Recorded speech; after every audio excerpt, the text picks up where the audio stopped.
I doubt you can even imagine it. That which commanded the skies, giving life its fullest brilliance.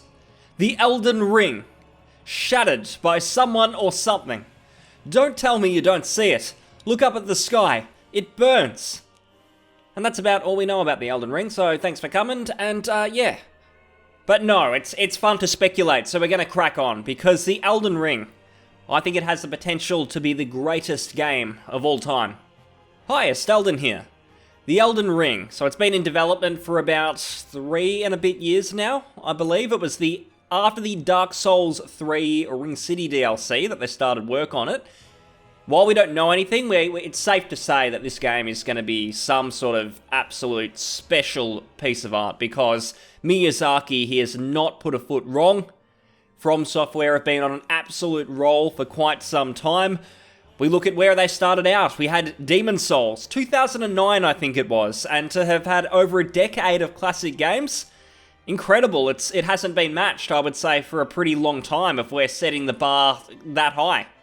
I look at a studio like CD Projekt Red, who people rate pretty damn highly. They think they're the second coming of studios like Rockstar, Original Square, and all of those really classic development teams. And they've really only made one classic game.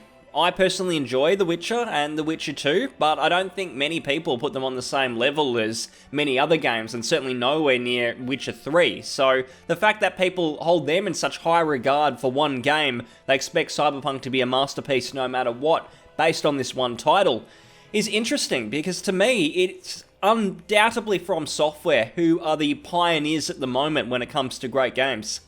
Elden Ring has a lot riding on it. This is the first time, I would say, in a while that we're having a little bit of a breather. We might have only had Sekiro last year. Feels like a while, and when you haven't played a From Software game for a while, it fucking feels like forever. But I don't think we're going to get Elden Ring this year. I think if we were, we would have heard something by now, surely. We've had, just the trailer, those words I was banging on with earlier, and not much else. Certainly no gameplay, not even like a real cinematic trailer showing off a bit more of the world. Now, with Sekiro, there was a little bit of a similar kind of style in the release schedule. We had a trailer, we didn't hear much for a while. I would imagine it'll be the same with Elden Ring. But what I think's going to happen is that it's eventually going to release on PS5, Xbox Series X, and PC probably later next year. There is a chance we see it March and April. They have liked that for Dark Souls 3 and then again with Sekiro, so we could get pretty damn lucky there and be playing it on the other side of what's going on in the world. I don't think we're allowed to name it on here, but that would be a really nice way to kick off 2021 if we can be playing Elden Ring. But I've got to justify what I'm saying, so I think it's going to be perhaps the greatest game ever. And the reason why is I think From Software have nailed so much already that they're going to carry into this game, and then they're going to put the cherry on top, which is getting the open world design 100% right, which not a lot of studios have managed to do, in my opinion. With Elden Ring, with From Software, Dark Souls, Sekiro, when it comes to the combat, I have no doubt that they're going to carry this forward, because the action combat, it is an absolutely incredible feat what they've done with Dark Souls. It is not just the fact that the player character is so fluid, the way you control the gameplay, it's completely in your hands. You never feel like it's clunky or something's gone wrong. Everything is just crystal clear, it's so fluid. And then what's incredible is that the AI, fantastic for the most part. You've got incredible bosses who are just out of this world when it comes to gaming in the modern day. There's not a lot of boss battles that go on, and when they do, not even the maybe 1 or 2 that are in the game hold a candle to most of the ones in the From Software games. They've gotten everything right in that department, and then they've got the level design to back it up, which we just don't see enough of. Why is that? Because the modern trend is to throw everyone into an open world that really doesn't have a big design direction. I'm playing Assassin's Creed Odyssey at the moment. I want to get a bit more familiar with the series and a bit more familiar with what's going on in the modern open world before I dive into the upcoming Ubisoft titles, Legion and Valhalla. And in playing it, while there's things I like, and I think it's a better game, and it's in a better direction than perhaps Black Flag and Syndicate and some of those other titles, it really feels sometimes that there's a bit too much going on, and rather than just keeping it simple, sticking to your strengths, in regards to quests and the combat and the free-flowing gameplay that Assassin's Creed certainly has. They throw in a whole bunch of systems like the mercenaries, and there's got to be everything in every nook and cranny, and what tends to happen is you start to feel a little bit more like you're doing a chore than you're exploring a world. And I know that From Software and Elden Ring, they're not going to get this wrong when it comes to the open world. I think they're going to have a really innovative, a really fresh take on the modern world that we haven't really seen in the mainstream yet. And I want to explain why. It's going to tie in really well to the combat system, and it's going to tie really well into the darker themed natures that are normally in From Software games. So we're not going to see light and fluffy towns and cackly NPCs who give us a bit of a giggle. It's going to be very, very dark for the most part, I imagine, and I think that's going to work well.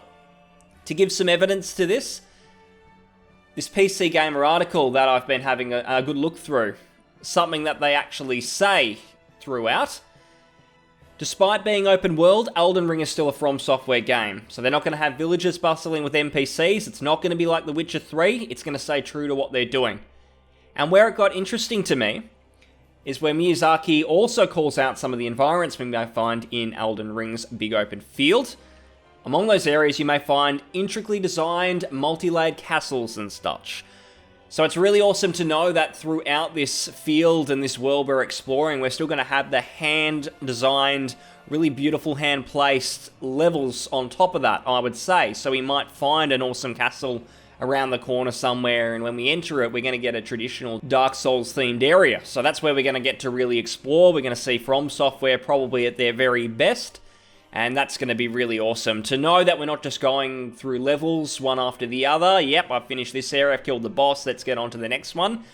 It could come around at any time, and maybe you enter what you think is a small little tunnel, and then it could spiral into a massive blight town-like city just out of nowhere, and we had no idea that we were coming into something of such magnitude. So to me, that's what the exciting part is that almost that unknown, you just don't know what you're potentially going to find around every nook and cranny, and to discover something that's going to be a new fantastic challenge is something I'm really excited about. How I think Elden Ring is going to differentiate itself from other open world titles is where I think it's going to get really interesting though. How I think they're going to do it is something quite similar to Gothic 1. Incredible series, incredible games that I encourage you to check out, and they are so far wide apart from the typical open worlds we get in 2019, 2020. The key difference, if we look at something like a Breath of the Wild or Horizon Zero Dawn style open world, is you get planted in a world, you can go absolutely anywhere, and the challenge from area to area is reasonably going to be quite the same. Then you've got Odyssey on the other hand, where there's levels. And from what I've at least played from Odyssey, it seems the enemies will scale up, but they won't scale down. So it means you can only go to certain areas until you level up. Once you do that though, even if you're kind of going backwards and you're checking out other areas, for a lot of parts, maybe there's like a scaling bracket, but for the most part, you know what to expect. It's fairly formal. It's not a matter of you go exploring around and you happen to run into enemies that are much harder just out of nowhere. You go into an area or a new world already knowing that these enemies are going to be tough. Where Gothic is different is you go into this world, and in the first game, it's like a jail with a big dome over the top. I don't know if anyone remembers that. Is it Under the Dome, I think it was? It was an old TV show with Hank from Breaking Bad. But anyway, it's a little bit like that. You're trapped in this dome prison, and from there, you're just kind of finding your way. And what's really awesome about it is even though it's open world, that you can technically go anywhere, the designers have still hand-designed this world in such a way where there is kind of a nice natural progression point. To give an example, when you start the game, you get told by these hunters that if you go into the forest, it's going to be really dangerous.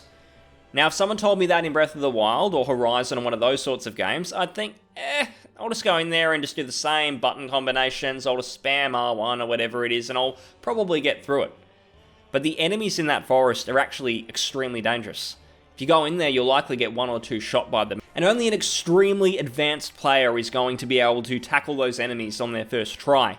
So you're going to go in there, you're going to get your ass handed to you, and then you're going to be pretty scared. So you're going to look around a bit, and you're going to be thinking, oh shit, I'm a complete weakling, I'm level 1, what am I going to do here? So you start finding enemies that are a little bit weaker. Anywhere you turn, if you go down the wrong creek, or you might go down a little valley or something, you might run into these tougher enemies once again. So you're killing these enemies, you're progressing. Not only are you learning more from a gameplay standpoint, because you're getting better with the action combat system, which Gothic has some similarities to Dark Souls, I have to admit. Obviously at a much more basic level, but it's along the same lines, it's an action RPG. Not only that, you're actually gaining power on the RPG side, so you're getting XP from these enemies. You're slowly gaining your health pool. And these enemies don't really respawn in a timely fashion. It's a little bit more complicated than that, and that means that you can't just grind enemies and become a god. It's a little bit more finite. And what that ends up meaning is, over time, you realize, hey, if I go back into that forest, now I'm a bit stronger, I can finally tackle these enemies. And you clear out the forest, but then there's other areas of the game, like the mines, they've still got harder enemies. The areas of the mountain, they've got harder. So you can technically go everywhere if you're extremely advanced, for the most part, you're going to be just finding your way, chipping away at things. It's a bit like you're kind of just mining and you're slowly getting through everything. And then eventually at the end of the game, when you're just extremely strong, you've mastered everything, the game recognizes you as the adventurer as being an absolute god, only then can you start to really tackle absolutely everything. So it is different than modern open world games, which are designed around you being able to go anywhere at any time with that kind of freedom. People kind of like that, but I don't think that From Software will. I think they're going to go in a direction akin to what Gothic 1 is doing. And when it comes to From Software and just their experience over the years, to go down an open world road when they've had so much success with more linear style levels, even if they're a bit more open-ended, you can choose your path, you can open shortcuts. To have open fields like they have implied is still going to be a very, very new kind of endeavor for them. So that's where it's going to get interesting. I think what's going to end up happening is you're going to get into this world and you are going to get stuck at times. You are going to find enemies that are just far too hard, and you're going to have to kind of find your way, perhaps going over to the west where there's more Dracula-ish type enemies is going to be too tough for you. They one or two shot you, you don't have the experience playing the game, you've got a low health pool, a low stamina pool, and you've got to go somewhere else, and you might find a cavern or something with some slightly weaker enemies that you can get through. You get to the end, that's where you might find your Estus Shard or something like that, because I'm sure one of the great features of this open world is exploring anywhere is going to be really rewarding.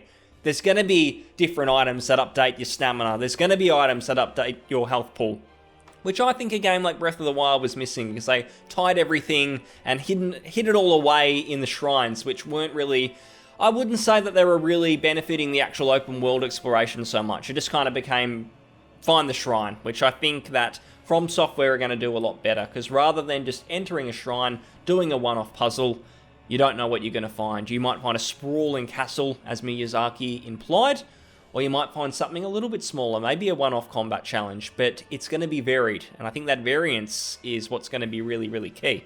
From Software just have that unique advantage and perspective of being able to use different gameplay and combat mechanics to make that design work. Because there's going to be enemies that are absolutely just fucking you over with a bunch of different mechanics, and as a beginner player, you might not be able to tackle those so much. And because it's more in line with the RPG side of Dark Souls than it is the action side of Sekiro, it's going to allow them to experiment more with you maybe needing a bit more of a health boost to really make those inroads if you're not truly advanced. Because I think, again, it's going to be similar to Gothic, where you can technically go anywhere you want, but if you don't have that prior knowledge of the game, if you don't have that practice, you aren't able to kind of get away with doing all that. You've got to take a more, I wouldn't say a linear path, but a path of kind of least resistance where you're choosing out of a few areas that are a little easier and slowly progressing a little bit more. It was one of the problems with Fallout, in my opinion. So Fallout 3, Fallout 4 for the most part. Because of the level scaling and the way it worked, the progression became quite hard. You just had a bunch of easy enemies, and then as you got stronger and you got better, that's when you started to see more of the death claws. I would have much preferred it if we had more moments like Old Olney, I think it is, in Fallout 3, where you run into a camp and there's a fuckload of deathclaws and you've got to get out of there because you got no fucking chance when you're level 3 or 4. More of those moments in a post-apocalyptic world like Fallout would have been incredible, and I think Elden Ring is absolutely going to deliver on them. It's going to be incredible, I've got no doubt about it. I hate overhyping things, but when you've got Dark Souls, you've got Dark Souls 3, you've got Demon Souls thinking even further back, and then more recently with Sekiro.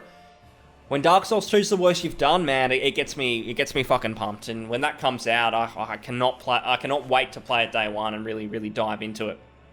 Something that's just, to me, really fantastic and really rewarding about playing a brand new game for the first time, and it's one of the reasons I like to pick up a game on release, because that's when the unknown is there.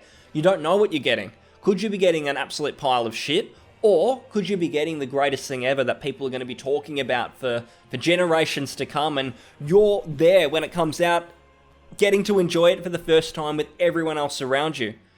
It's incredible. The discussions are going on, you're enjoying the game, you're finding secrets, everyone's kind of sharing ideas. It's a really great time, and I think the Dark Souls series especially has really benefited from it, which is why you have those messages on the ground, and you've got people helping you, and there's all these online communities talking about it. And when Elden Ring comes out, and you've got that extra layer of exploration, this incredibly designed open world that I know they're going to pull off, it's just going to make it even better. It's going to take it to the next level, in my opinion. From Software are showing us the way forward. If Cyberpunk is really good, and then we get this in March, I think we're going to be in for an absolute treat, because they're masters of their craft. We're entering a new era, I suppose, in many ways, when it comes to maybe the game design side of things. I hope that these games can pull off something special. Then we've got the new generation with PS5, Xbox Series X, and hopefully the PC side of things now being better than ever. Certainly better than it was, I would say, at around sort of 2013, 2014, when the old consoles, PS4 and everything, were coming out. So, potentially good times. We need to see what happens, and if Elden Ring delivers, we're going to have a fuckload more companies bringing us games like the Surge, but in Elden Ring form, and Lords of the Fallen in Elden Ring form. So I'm really excited to see people take influence from what I'm sure is going to be another Miyazaki masterpiece. Hope you enjoyed the video. If you did, please like, comment, and subscribe, and I'll see you on the next one. Thanks very much, and I'll see you again.